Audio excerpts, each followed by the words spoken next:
Waalaikumsalam warahmatullahi wabarakatuh.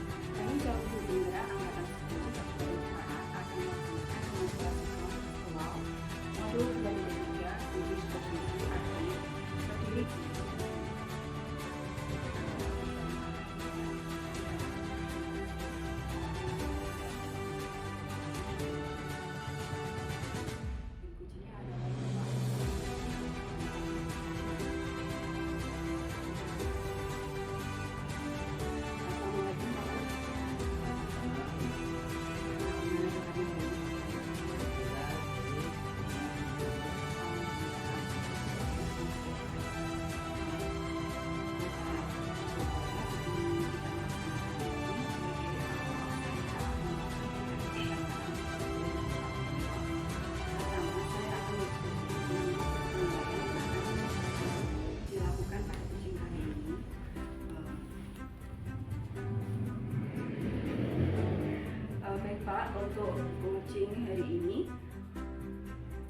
coach dan coach akan saya amati dan saya nilai apakah pertanyaannya sudah sesuai, apakah sudah sesuai dengan alur, apakah ada respon-respon yang tepat muncul ketika Pak coach mengatakan pertanyaan-pertanyaan yang menilai potensi dari coachingnya. Kemudian saya tidak lupa coaching yang nanti bisa dilakukan oleh Pak Koyo, apakah sudah mengikuti prinsip dari coaching, yaitu kemitraan, proses kreatif, dan memaksimalkan potensi dari coaching. Yang ingin saya tanyakan kepada Pak Koyo, pertama, potensi apa yang ingin Bapak kembangkan dari coaching kali ini? Terima kasih. Untuk kompetensi yang ingin saya kembangkan yaitu desain, aktif, dan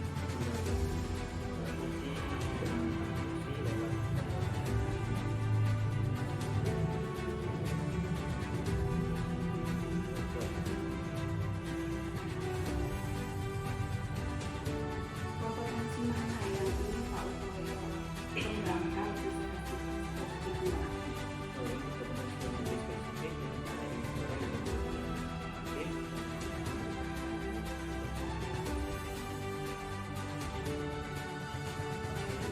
Menjadi indikator.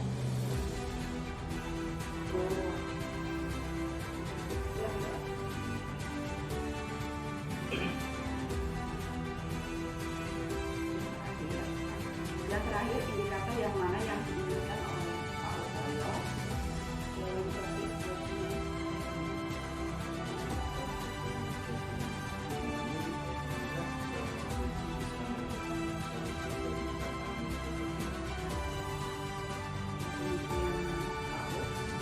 Observasi, silakan Pak Ut untuk melaksanakan coachingnya. Semoga berjalan lancar. Ya, terima kasih. Saya akan melaksanakan coaching dengan coach saya. Assalamualaikum Pak Tadi. Waalaikumsalam Pak Koyo. Alhamdulillah baik. Ya, walaupun mungkin ada yang bisa perlu saya sampaikan. Apa itu kira-kira? Ya sedikit permasalahan ya, karena memang di beberapa akhir ini saya tuh mengalami kegalauan. Kegalauannya ya salah satunya memang posisi saya untuk beradaptasi di lingkungan sekolah yang baru. Sekolah yang baru. Memang sebelumnya Bapak mengajar di sekolah mana? Saya awalnya adalah mengajar di SMP, ya, di SMP, kemudian saya mengajar di SD saat ini karena mutasi, ya. Jadinya saya harus beradaptasi dengan anak-anak, awalnya anak-anak SMP itu harus mengajarkan anak-anak SD, ya, seperti itu. Dan jenjang juga ya. Ya, harus yang jenjang juga, kemudian belajarannya juga jauh berbeda. Sebelumnya mengaku pelajaran. Awalnya saya mengampu mata pelajaran IPS, Pak. Tapi IPS ada ya? Ada. Kalau di SD untuk kurikulum 2013 ini atau kurikulum yang kurikulum merdeka ini itu sudah masuk IPAS, Pak. Artinya digabung antara IPA dan IPS. Ya, jadi satu. Kira-kira dari masalah keluhan Mbak tadi apa yang menjadi tantangan? Ya, tantangannya salah satunya adalah yang pertama harus adaptasi dengan lingkungan yang baru, kemudian jenjang yang baru yang awalnya di SMP kemudian ke SD, kemudian menghadapi anak-anak SD ini jelas berbeda sekali Pak, sehingga saya perlu mungkin trik-trik khusus ya nanti yang harus saya terapkan ketika di SD ini, seperti itu. Menarik sekali ya, ada perbedaan SMP dan SD tadi Ya. mengenai pelaksanaan pembelajaran juga. Kira-kira apa yang menjadi tantangan, perbedaan apa yang Bapak rasakan ketika mengajar di SMP dengan mengajar di SD? Kalau untuk di SMP sendiri Jadi kita tahu bahwa di sana untuk mata pelajaran dulu ya, dari mata pelajaran itu jelas mapel ya, jadi sehingga saya tidak begitu mengalami kesulitan karena dulu waktu kuliahnya juga memang kuliah mapel di bidang IPS. Nah, sedangkan di SD saat ini itu menjadi guru kelas. Nah, guru kelas ini memang ya harus mempelajari semua mapel yang diajarkan di SD tersebut, karena di SD tersebut kan tidak ada guru mapel istilahnya seperti itu. Yang kedua di anak, ya, untuk anak sendiri karakteristik anak untuk kategori anak SMP maupun SD jelas berbeda sekali. Kalau di SD mungkin ya kita bisa lihat ya anak-anak masih kekanak-kanakan gitu ya, masih ingin main, masih ingin tidak begitu fokus pada pelajaran. Kalau di SMP anak-anak mungkin untuk main itu sudah mulai berkurang, sudah mulai berkurang sehingga bisa lebih fokus. Nah, saya ini untuk menerapkan anak-anak dalam pembelajaran ini supaya fokus itu kadang mengalami kesulitannya di situ. Kesulitannya fokus. Iya betul, karena anak-anak SD ya itu tadi masih terlalu banyak yang ya ingin bermain. Sebelumnya pengalaman apa yang Bapak telah lakukan, pelajaran seperti apa? Sebelumnya pernah mengajar di SD atau belum sama sekali? Ya sebelumnya memang belum pernah mengajar di SD sama sekali. Jadi saya memang harus banyak belajar ya untuk mata pelajaran khususnya, dan untuk adaptasi kemungkinan saya akan berusaha berkolaborasi dengan teman-teman dan dengan sejawat. Ya siapa tahu bisa mencapai keberhasilan dalam pembelajaran di SD. Ini kira-kira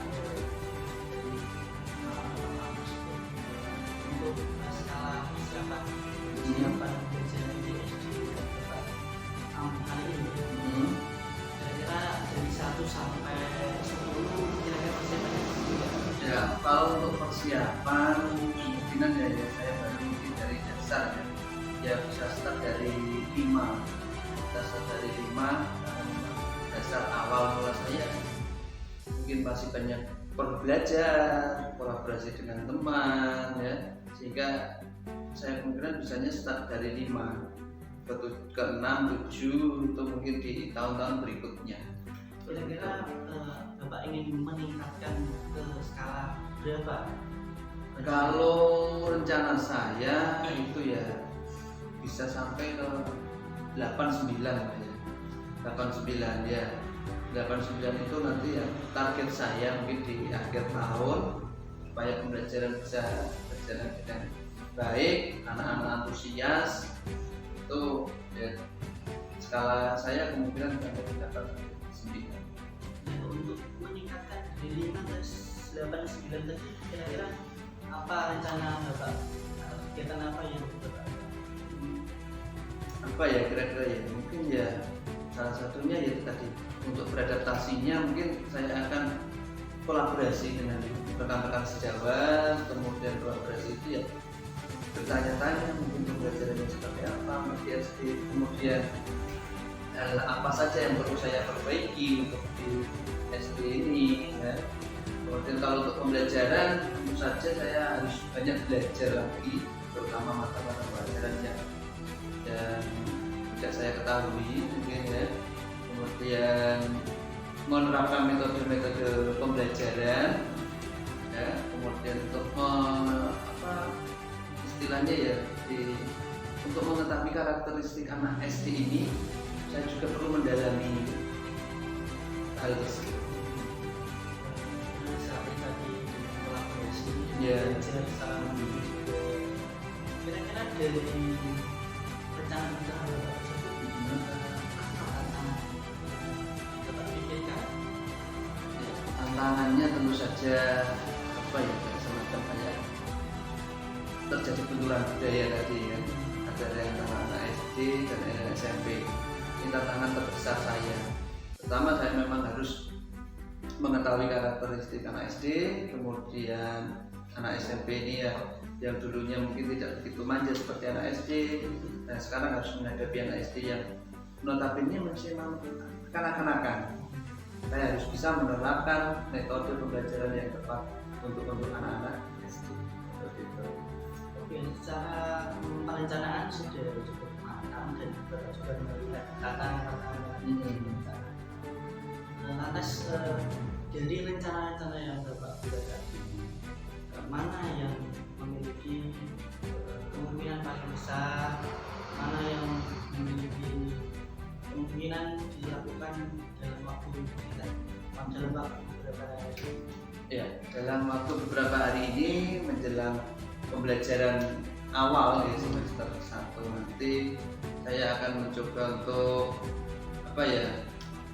beradaptasi itu tadi dengan kolaborasi dengan rekan sejawat, kemudian mengikuti semacam webinar dan sebagainya itu untuk menggali lagi pembelajaran yang harus bisa saya tingkatkan, kemudian menggunakan metode-metode pembelajaran yang tepat guna untuk anak-anak di SD.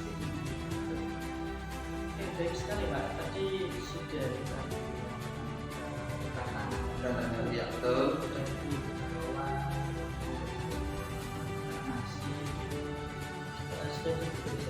Ya. Kira-kira sekarang saya tanya, apa yang Bapak dapatkan dari percakapan? Ya. Dari percakapan kucing ini saya bisa mendapatkan beberapa langkah-langkah yang nanti bisa saya terapkan nanti dari pembelajaran. Langkah-langkahnya seperti apa supaya nanti bisa sukses, bisa membuat anak-anak itu tertarik dalam pembelajaran, ya. Sehingga saya juga bisa menyampaikan pembelajaran dengan tepat, ya. Karena apa? Karena ya saya juga masih butuh banyak belajar seperti itu. Terima kasih Pak Rudi. Saya juga banyak belajar dengan Pak Rudi atas pengalaman-pengalaman Pak Rudi dengan menangani masalah dengan kolaborasi, juga belajar mandiri. Semoga nanti jika Pak Rudi sudah melaksanakan ide tersebut, sudah dapat berdampak positif bagi Pak Rudi, murid dan sekolah. Iya. Terima kasih. Saya tutup. Assalamualaikum warahmatullahi wabarakatuh. Terima kasih Pak Toya. Waalaikumsalam warahmatullahi wabarakatuh. Sudah melakukan coaching dengan Bapak Rudi. Alhamdulillah sudah berjalan dengan baik dan lancar. Sebelum penutupan ya Pak Ud, saya akan menanyakan